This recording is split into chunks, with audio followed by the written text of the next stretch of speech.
Hello guys, in today's video I'm going to show you how to renew your Hostinger hosting.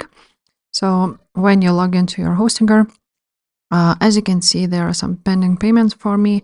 I have a business web hosting, and to renew this, there's one way. You can just click renew, and after this you're going to see for 12 months how much it's going to cost and the amount to pay, and you're just going to complete the payment. You can also choose, for example, 1 month, and it's gonna cost like this.